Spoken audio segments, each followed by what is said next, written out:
ध्यान से आगे देखिए बच्चे, ये छोटा सा डिफरेंस है किसके बीच में, स्थिर लागत जिसको बंधी लागतें भी कहते हैं। क्या कहते हैं? बंधी लागतें भी कहते हैं, यानी फिक्स्ड कॉस्ट।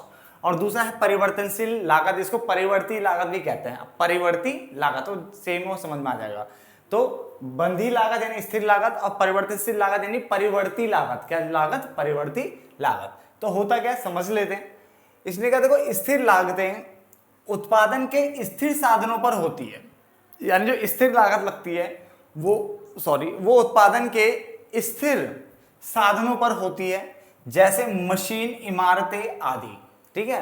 जबकि जो परिवर्तनशील लागतें होती है ये उत्पादन के परिवर्तनशील साधनों पर होती है, जैसे कच्चा माल, यातायात जो चेंजेबल होती है, जिनके प्राइस कम ज्यादा हो सकते हैं, उनके ऊपर होती है। ठीक है ना। तो पहला पॉइंट आपको समझ में आ गया कि स्थिर लागत जो है उत्पादन के स्थिर साधनों पर होती है, जबकि परिवर्तनशील लागत उत्पादन के परिवर्तनशील साधनों पर होती है। क्लियर हो गया। स्थिर लागतें उत्पादन के स्तर में वृद्धि या कमी, यानी अगर आपका उत्पादन कम या ज्यादा हो रहा है उसके साथ बढ़ती या घटती नहीं है। तो अगर आपका उत्पादन कम ज्यादा हो रहा है तो भी स्थिर लागतों पर कोई फर्क नहीं पड़ेगा, वो बिल्कुल आपकी तरह ढीठ रहेगी। ठीक है ना, इस पर कोई फर्क कभी नहीं पड़ता। तो उसने यही बोला, स्थिर लागतें जो है वो उत्पादन के स्तर में वृद्धि या कमी होने के बाद भी घटती या बढ़ती नहीं है, एकदम ढीठ बनी रहेगी। ठीक है। जबकि परिवर्तनशील लागतें वो लागतें होती हैं जो उत्पादन के स्तर में परिवर्तन होने पर, यानी अगर उत्पादन का स्तर कम या ज्यादा हो रहा है तो उसके साथ साथ ये परिवर्तित हो जाती है, यानी बदलती रहती है। पॉइंट समझ में आ गया। पॉइंट नंबर 3, स्थिर लागतें अल्पकाल में बदली नहीं जा सकती। अगर शॉर्ट रन की बात करो, शॉर्ट पीरियड की बात करो, तो उसमें स्थिर लागतों को तो बदला ही नहीं जा सकता। जबकि जो परिवर्तनशील लागतें उनको अल्पकाल में बदला जा सकता है। इसका मतलब वो अल्पकाल में बदली या परिवर्तित की जा सकती है, वो हो जाती परिवर्तित। ठीक है ना। आगे, उत्पादन रुकने पर या उत्पादन के शून्य होने पर, ठीक है ना, उत्पादन के रुकने पर या उत्पादन के शून्य होने पर स्थिर लागतें शून्य नहीं होती, तब भी स्थिर लागतें लगेगी। जबकि उत्पादन के रुकने पर या उत्पादन के शून्य होने पर परिवर्तनशील लागतें भी क्या जाती है, शून्य हो जाती है। इसको इस तरह से समझ सकते हैं। सपोज करो आपने मुझे बोला कि आप देखो मैं आपसे अच्छा पढ़ा सकता हूँ या पढ़ा सकते हो। सपोज करो कोई भी है, राम एक नाम ले लेते हैं। ठीक है ना। राम एक बच्चा है जो कि कह रहा है कि मैं आपसे अच्छा पढ़ा सकता हूँ, इसलिए मुझे आप ये कमरा मुझे किराए पे दे दो। मैंने कहा ठीक है कोई बात नहीं, आप लो। ठीक है, 4,000 रुपये किराया, मैंने क्या रख दिया इसका, 4,000 रुपये किराया रख दिया इस कमरे का। और उसने मुझे बोला कि भाई देखो जैसे मैं आऊंगा ना, देखो बच्चों की लाइन लग जाएगी। उसने बोला मैं आऊंगा तो बच्चों की लाइन लग जाएगी। मैंने कहा ओके कोई दिक्कत नहीं। तो किराया कितना बोला मैंने, 4,000। अब मान के चलो एक भी बच्चा नहीं आया, पिछले 2-3 महीनों में अभी तक एक भी बच्चा नहीं आया। ठीक है, तो क्या वो मुझे 4,000 रुपये किराया देगा? बिल्कुल देगा। देखो बच्चा चाहे आए या ना आए, या फिर मान लो बहुत सारे बच्चे, सैकड़ों बच्चे आने लग गए, तो भी मुझे कितना किराया देगा? 4,000। इसका मतलब ये ऐसी लागत है जो कि शून्य हो तो भी 4,000 देगा, अगर शून्य नहीं है, बच्चे बहुत सारे आए तो भी 4,000 देगा, नहीं फिक्स है। ठीक है, तो ये वही है कि उत्पादन अगर आपका रुक जाए, कुछ नहीं हो रहा या शून्य हो गया उत्पादन आपका, तब भी स्थिर लागतें शून्य नहीं होती, परिवर्तनशील लागतें शून्य हो जाती है। क्लियर हो गया।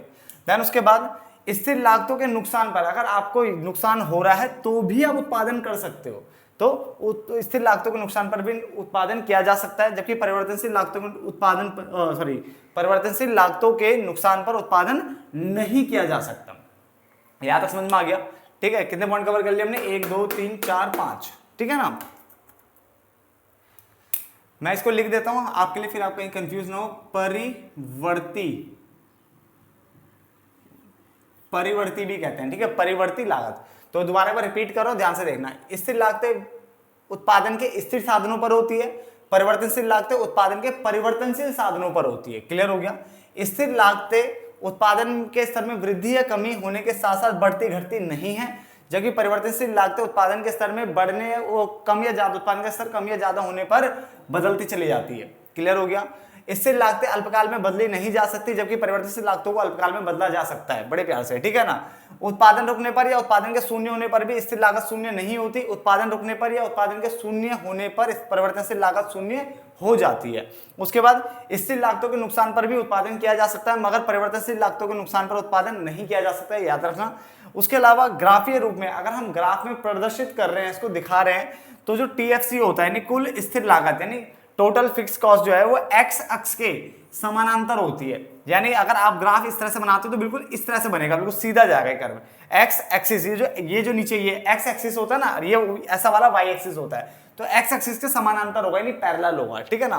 तो ग्राफीय रूप में कुल स्थिर लागत एक्स अक्ष के समानांतर होता है, और ग्राफीय रूप में कुल परिवर्तनशील लागत टोटल वेरिएबल कॉस्ट टीवीसी जो होता है उल्टे एस के आकार का होता है। उल्टा एस अगर आप बना लोगे तो ये बन जाएगा, ठीक है, सिखाएंगे, टेंशन मत लो।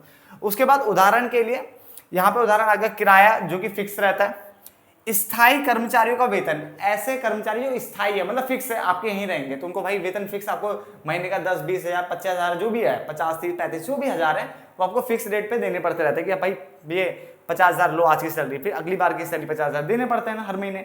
तो वही स्थायी मतलब जो फिक्स है। तो किराया हो गया, स्थायी कर्मचारियों का वेतन हो गया, लाइसेंस फी हो गया, प्लांट और मशीन की लागत हो गई। तो ये चीजें क्या होती है बेटा, फिक्स होती है। क्या होती है? फिक्स होती है। जबकि परिवर्तनशील लागत के उदाहरण हो गया कच्चे माल की लागत जो कि कम ज्यादा हो सकती है।